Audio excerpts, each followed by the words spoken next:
Hi dears, welcome to my channel. Video കണ്ടിട്ട് ഇഷ്ടമായെങ്കിൽ ചാനലൊന്ന് സബ്സ്ക്രൈബ് ചെയ്യുക.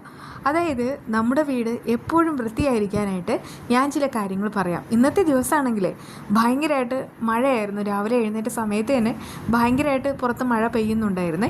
ഞാൻ രാവിലെ എഴുന്നേറ്റ് മക്കൾക്കുള്ള ഫുഡും കാര്യങ്ങളും എല്ലാം തയ്യാറാക്കുന്ന ആ ഒരു തിരക്കിലാണ്.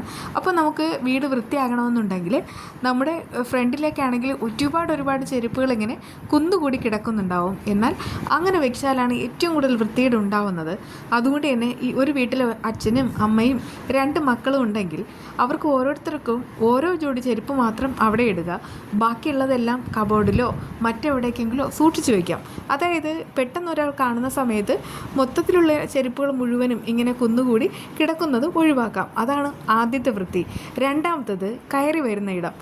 ആരെങ്കിലും ഒരാൾ കയറി വരുമ്പോൾ ഒരു ബാഡ് സ്മെല്ലല്ല ഉണ്ടാകേണ്ടത്, പിന്നെയോ ഒരു ഗുഡ് സ്മെല്ലാണ്. അതിന് വേണ്ടിയിട്ട് നമുക്കാണെങ്കിൽ എന്തെങ്കിലും ഒരു തിരി കത്തിച്ച് വയ്ക്കുകയോ അല്ലെങ്കിൽ ഈ സാധാരണ നമുക്കറിയാം ഈ ആമസോണിലോ അല്ലെങ്കിൽ ഏതെങ്കിലും ഓൺലൈൻ ഷോപ്പ് വഴി നമുക്ക് ഈ ഓയിൽ കിട്ടും, അല്ലെങ്കിൽ പുൽത്തൈലം.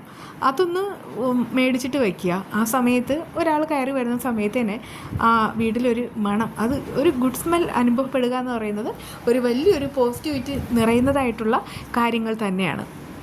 പിന്നെ നമ്മളാണെങ്കിൽ വീട്ടിൽ എപ്പോഴും ഈ ന്യൂസ് പേപ്പർ വരുത്തുകയാണെങ്കിൽ ന്യൂസ് പേപ്പർ തലേ ദിവസത്തെ ന്യൂസ് പേപ്പറും അതിന് മുൻപിലത്തെ ന്യൂസ് പേപ്പറും എല്ലാം കൂടി കുന്നുകൂടി കിടക്കുമല്ലേ.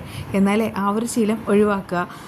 അന്നെന്നുള്ളത് ആ ഒരു ന്യൂസ് പേപ്പർ മാത്രം അവിടെ ഇടുക. ബാക്കിയുള്ളതെല്ലാം എടുത്ത് മാറ്റിയിട്ട് ഏതെങ്കിലും ബോക്സിലോ മറ്റേതെങ്കിലും സ്റ്റോറേജ് റൂമിലോ എവിടേക്കെങ്കിലും ഒതുക്കി വയ്ക്കുക.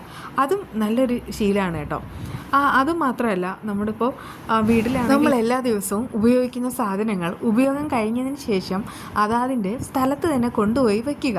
ഇപ്പോൾ ഒരു ഉദാഹരണം പറഞ്ഞാലാണെങ്കിൽ താക്കോലാണെങ്കിൽ എവിടേക്കെങ്കിലും ഒരു ആണിയോ മറ്റോ ഒന്ന് ഉറപ്പിച്ചതിന് ശേഷം അതിലേക്ക് നമുക്കാണെങ്കിൽ ഹാങ് ആക്കിയിടാം.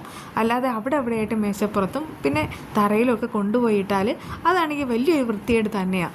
പിന്നെ നമ്മുടെ വീട്ടിലുള്ള അഴുക്കായിട്ടുള്ള തുണി, അതായത് നമ്മളാണെങ്കിൽ ഇട്ട് മുഷിഞ്ഞതായിട്ടുള്ള തുണികൾ ഒരു കാരണവശാലും അത് എവിടെയായിട്ട് കൂട്ടിയിടാനായിട്ട് പാടില്ല. വാഷ് ചെയ്യാനായിട്ട് നമ്മൾ ശ്രദ്ധിക്കുക. അങ്ങനെ നമുക്ക് ഇതുപോലെയുള്ള ചെറിയ ടിപ്സുകളുമായിട്ട് വീണ്ടും കാണാം കേട്ടോ. അടുത്ത വീഡിയോ ആയിട്ട് വരുന്നത് വരയ്ക്കും ബൈ.